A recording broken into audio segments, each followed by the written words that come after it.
Movie start होती है। Movie के स्टार्ट में हमें एक आदमी सपाला को दिखाया जाता है। यहाँ पर एरा हमें 1900 का दिखाया गया है। उस जमाने में स्लाइड्स पर सफर करना बहुत ही नॉर्मल था। चीजों को एक जगह से दूसरी जगह पर ले जाने के लिए स्लाइड्स राइड का यूज किया जाता था और इस राइड के लिए खास किस्म के डॉग्स को यूज किया जाता था। सपाला भी एक स्लाइड राइडर था और उसके पास बहुत ही अच्छी किस्म की नस्ल के डॉग्स थे जो कि उसके सफर और उसके काम को बहुत ही ज्यादा इजी बनाते थे। एक दिन सपाला के पास एक नए पपी की बर्थ होती है। ये साइबेरियन हस्क का पपी था और ये डॉग काफी ज्यादा कमजोर होते हैं। सपाला का ये ख्याल था कि ये डॉग उसके किसी भी काम का नहीं है क्योंकि ये इस डॉग को बाकी डॉग्स के साथ स्लाइड राइड पर लेकर नहीं जा सकता था। इसीलिए सपाला चाहता था कि वो इस डॉग को किसी और को दे दे, मगर सपाला की वाइफ ऐसा बिल्कुल भी नहीं चाहती थी क्योंकि वो सभी डॉग्स को अपने बच्चों की तरह रखती थी। सपाला की वाइफ इस डॉग का नाम टोगो रखती है और कहती है कि टोगो मुझे अपने बच्चों की तरह प्यारा है। ये सभी डॉग्स मेरे दिल के बहुत ज्यादा करीब हैं और मैं इनमें से किसी को भी अपने से दूर नहीं करना चाहती। हमें टोगो को एक मौका देना चाहिए। वैसे भी अभी ये बहुत छोटा है, हमें इतनी जल्दी इसके बारे में कोई भी कंक्लूजन नहीं निकालना चाहिए। अब सपाला ऐसा चाहता तो नहीं था मगर फिर भी वो अपनी वाइफ की बात को मानता है। अब जैसे जैसे वक्त गुजर रहा था टोगो बड़ा हो रहा था, लेकिन टोगो काफी ज्यादा शैतान था और उसने सपाला के नाक में दम कर रखा था। सपाला की वाइफ हमेशा सपाला से यही कहती थी कि वो टोगो को अपने साथ स्लाइड राइड पर लेकर जाए, मगर सपाला अपनी वाइफ से यही कहता है कि टोगो अभी बहुत ज्यादा वीक है और ये स्लाइड राइड पर सरवाइव नहीं कर सकता। सपाला अब एक दिन टोगो को अपने फ्रेंड को दे आता है, मगर सपाला की वाइफ ये जानती थी कि टोगो जितना ज्यादा शैतान है उसको कोई भी नहीं रख सकता और अब होता भी ऐसे ही है। अगले दिन सपाला का फ्रेंड टोगो को वापस ले आता है और कहता है कि ये तुम्हारा डॉग बहुत ज्यादा शैतान है और इसे मैं अपने साथ नहीं रख सकता। और इस बात पर सपाला की वाइफ बहुत ज्यादा मुस्कुराती है क्योंकि टोगो वाकई शरारती था। सपाला जब भी अपने बाकी डॉग्स को राइड पर लेकर जाता था तो टोगो उसके पीछे आता था। हालांकि सपाला टोगो को फेंस के पीछे बांध दिया करता था, मगर फिर भी वो जमीन को खोद कर वहाँ से भाग जाता है और सीधा सपाला के पीछे जाता है। अब टोगो के आने से वो बाकी डॉग्स के साथ मस्ती करता है, जिस वजह से सपाला की प्रैक्टिस खराब हो जाती है जो वो अपने डॉग्स के साथ कर रहा था।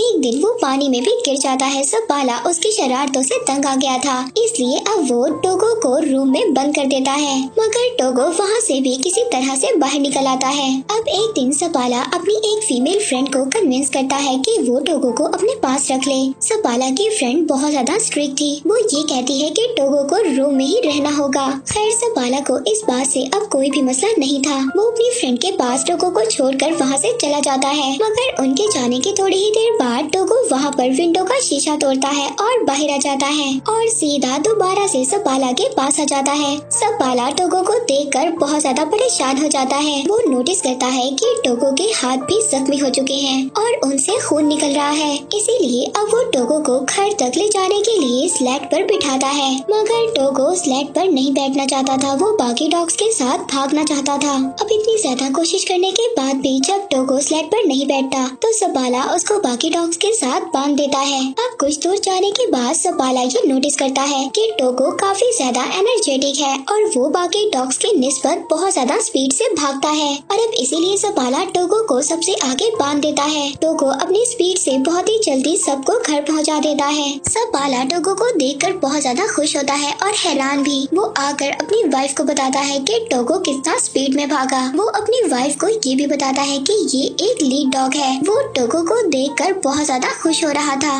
सपाला की वाइफ भी टोगो को देखकर बहुत ज्यादा खुश होती है। इसके बाद सपाला अपने शहर में टोगो की मदद से बहुत ज्यादा स्लैड रेसेस जीत जाता है और आहिस्ता आहिस्ता सपाला और टोगो बहुत ज्यादा फेमस हो जाते हैं। वक्त इसी तरह गुजरता रहता है और अब 12 साल हो चुके थे। हम देखते हैं कि टोगो अब काफी ज्यादा बूढ़ा हो गया था। एक दिन अपने सफर से वापस अपने शहर में आता है तो उसको ये बात पता चलती है कि शहर में एक बीमारी फैल चुकी है। उस बीमारी का नाम था डिप्थीरिया और वो बच्चों पर बहुत ज्यादा इफेक्ट हो रही थी। इस बीमारी से बच्चों की जान भी जा रही थी और सब लोग बहुत ज्यादा परेशान थे। अब मेयर वहाँ पर एक मीटिंग बुलाता है जिसमें सपाला भी जाता है। मेयर बताता है कि इस बीमारी का एक एंटीडोट भी है जो यहाँ से 600 किलोमीटर दूर नेवाडा में है, लेकिन वहाँ पर जाना बहुत ज्यादा खतरनाक है क्योंकि एक बहुत बड़ा तूफान आने वाला है। मेयर वहाँ पर सपाला से भी मौसम के बारे में पूछता है तो सपाला उसको जवाब देता है कि जब मैं वापस आ रहा था तो मौसम को देखकर डॉग्स भी घबरा रहे थे और टोगो भी बहुत ज्यादा घबरा रहा था। टोगो ने काफी साल बाद कुछ ऐसा किया है और अगर वो मौसम से घबरा रहा था तो हमें भी घबराना चाहिए। इसके बाद सपाला वहाँ से चला जाता है। सपाला जब बाहर आता है तो एक डॉक्टर उससे लिफ्ट मांगता है। अब सपाला उसको अपनी स्लेड पर हॉस्पिटल छोड़ देता है। हॉस्पिटल में जाकर सपाला देखता है कि सब बच्चे बहुत ज्यादा बीमार हैं और अगर मेडिसिन न लाई गई तो बच्चों की जान को भी नुकसान हो सकता है। अब ये सब देखकर सपाला सोच में पड़ जाता है। वो घर आकर अपनी वाइफ से कहता है कि मैं दवा लेने जरूर जाऊंगा। वो कहता है टोगो को भी मैं अपने साथ ले जाऊंगा। तब सपाला की वाइफ उससे कहती है कि टोगो अब 12 साल का हो चुका है और तुमने खुद ही कहा था कि टोगो अब इतना ज्यादा स्ट्रॉन्ग नहीं है और अब तो मौसम भी बहुत ज्यादा खराब है और मैं नहीं चाहती कि तुम उसकी मौत का रीजन बनो और तुम अपनी सारी जिंदगी इसी बात पर गुजार दो कि तुम्हारी वजह से टोगो मर गया। मगर सपाला तो टोगो के बगैर जाना ही नहीं चाहता था। वो अगली सुबह टोगो को लेकर अपनी वाइफ को गुड बाय बोलकर चला जाता है। अब जैसे जैसे सपाला और उसके डॉग्स आगे बढ़ रहे थे तूफान भी आगे बढ़ रहा था और हवा इतनी ज्यादा तेज थी सपाला को कुछ भी नजर नहीं आ रहा था। टोगो सबसे आगे था और सपाला अपने डॉग्स को आगे बढ़ने के लिए बोल रहा होता है क्योंकि इन्हें नेवाडा से मेडिसिन लेकर बहुत जल्दी वापस आना था। सपाला अपने डॉग्स के साथ बहुत ही गहरी ढलवान पर होता है। तभी टोगो वहाँ पर रुक जाता है लेकिन सपाला को कुछ भी समझ नहीं आ रहा था। सपाला जब आगे देखता है तो एक बहुत ही बड़ी खाई होती है। टोगो ने इस भयानक तूफान में भी उस गहरी खाई को देख लिया था और इसीलिए वो रुक गया था जिसकी वजह से सपाला और उसके बाकी डॉग्स की जान बच गई थी। तभी सपाला देखता है कि टोगो के पाँव में बहुत गहरी चोट लगी थी और उससे खून भी आ रहा था। अब पूरा दिन सफर करने के बाद सपाला और उसके बाकी डॉग्स एक आउटपोस्ट पर पहुंचते हैं। उस आउटपोस्ट पर एक लेडी डॉक्टर होती है। वो सपाला को बताती है कि टोगो अब 12 साल का हो चुका है और ये काफी ज्यादा वीक हो चुका है और इतना बड़ा सफर टोगो के लिए अच्छा नहीं है। मगर फिर भी अगले दिन सपाला और उसका लीडिंग डॉग टोगो आगे बढ़ते हैं। वहीं पर दूसरी तरफ हॉस्पिटल में बच्चों की हालत बहुत ज्यादा खराब हो रही थी। इधर सपाला अपने डॉग्स के साथ आगे बढ़ रहा था।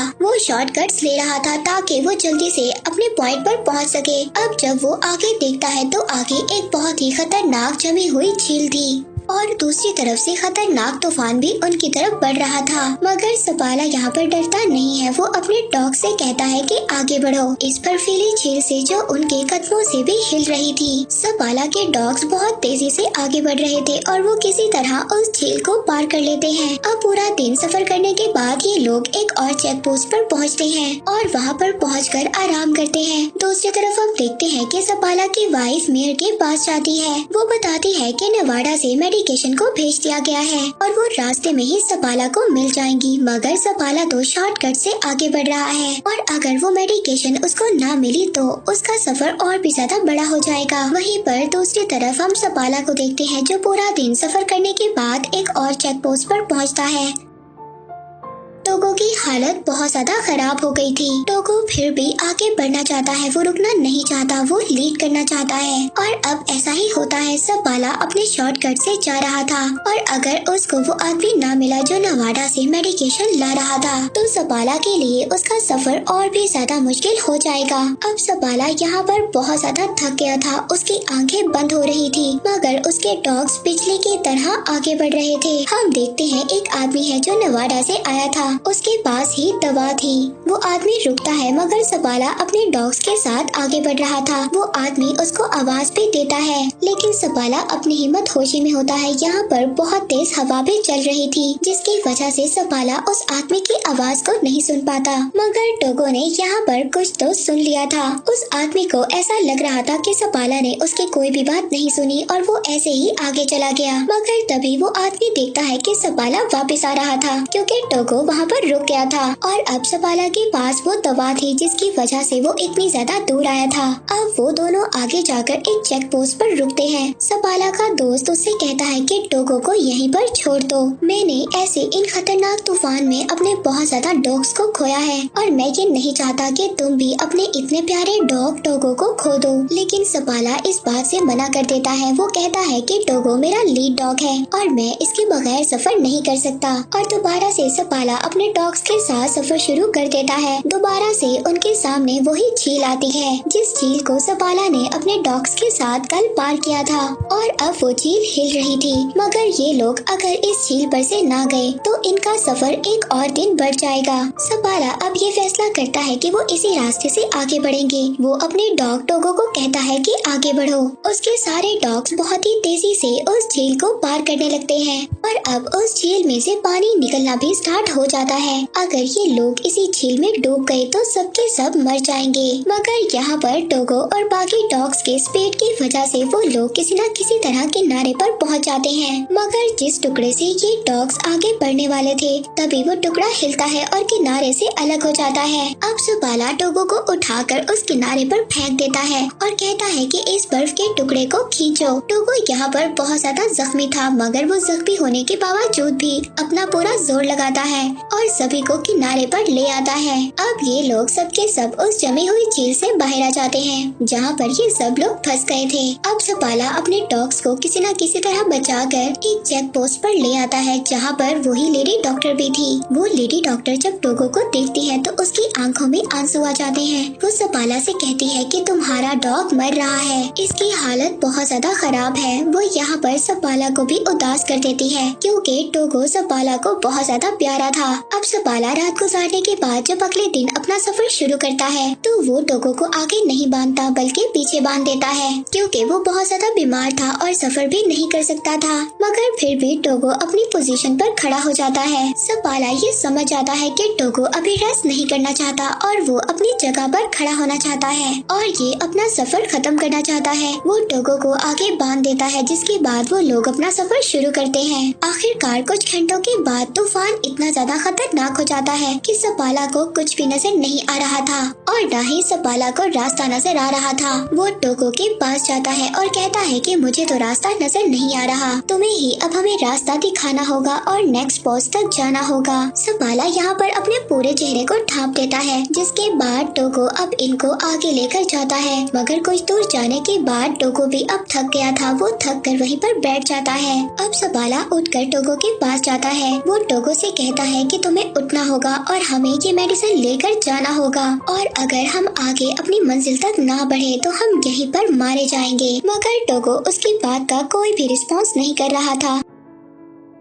सपाला इस बात पर बहुत ज्यादा खुश था कि टोगो की वजह से उसकी जान बच गई। मगर टोगो उसकी बात का कोई भी रिस्पॉन्स नहीं कर रहा था। तभी एक आदमी लैंटर्न लेकर वहाँ पर आता है, यानी कि यहाँ पर टोगो ने अपना काम कर दिया था। उसने सपाला को चेक पोस्ट तक पहुँचा दिया था। वो ये देखकर बहुत ज्यादा खुश होता है क्योंकि टोगो की वजह से सबकी जान बच गई थी। अब सबके सब अंदर जाते हैं क्योंकि टोगो बहुत ही ज्यादा बेहाल होता है। उसकी हालत बहुत ज्यादा खराब होती है। यहाँ पर एड नाम का एक आदमी था जिसको सपाला की वाइफ ने भेजा था ताकि वो उस आउटपोस्ट पर पहुंचकर उस मेडिसिन को ले ले और जल्दी से उस मेडिसिन को लेकर वापस आ जाए जहाँ पर बच्चे बीमार हैं। रात को सबके सब रेस्ट करते हैं। इसके बाद सुबह को वो आदमी वो मेडिसिन लेकर निकल जाता है और कुछ ही देर के बाद वो नॉर्म सिटी पहुँच जाता है जहाँ पर एक रिपोर्टर उसका वेट कर रहा था क्योंकि ये बात न्यूयॉर्क सिटी तक पहुँच गई थी कि एक आदमी इतना बड़ा सफर तय कर बीमार बच्चों के लिए मेडिसिन लेने गया है।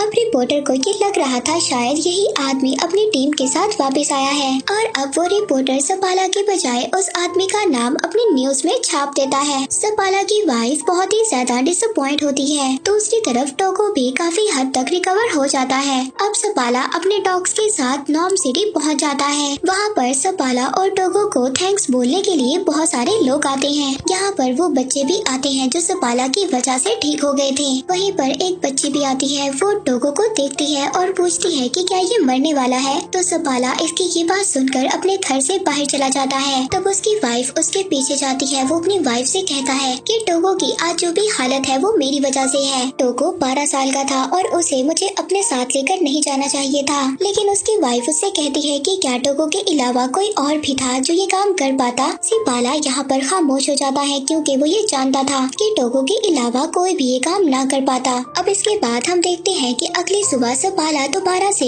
अपने डॉग्स के साथ प्रैक्टिस पर जा रहा था। अब टोगो जब ये देखता है तो वो भी बाकी डॉग्स के साथ बाहर जाना चाहता था। वो घर में नहीं रुकना चाहता था। अब सबाला इस बात को समझ आता है कि वो स्लाइड्स को नहीं खींचना चाहता था, बल्कि वो तो सबाला के साथ टाइम गुजारना चाहता था। अब थोड़े वक्त के बाद टोगो बिल्कुल ठीक हो जाता है। सबाला अपनी वाइफ और टोगो के साथ लंबी सैर पर जाया करता था। 2 साल के बाद टोगो के कुछ बच्चे भी होते हैं जिन्हें वहाँ पर बहुत सारे मिशंस लेने आया करते थे। इन बच्चों की ब्रीड को एक नया नाम दिया गया था, वो था सबाला साइबेरियन। इसके बाद 1929 में टोगो की डेथ हो गई। उसके बाद भी सबाला डॉग्स को ट्रेन करता था, लेकिन टोगो तो उसके सिटी में बहुत ज्यादा फेमस डॉग था। तो ये थी टोगो की स्टोरी। हम देखते हैं कि टोगो ने इस स्टोरी में ये प्रूव किया कि इस दुनिया में सबसे ज्यादा वफादार और ख्याल रखने वाले सिर्फ डॉग्स ही होते हैं। और इसी के साथ ये मूवी यहीं पर एंड हो जाती है।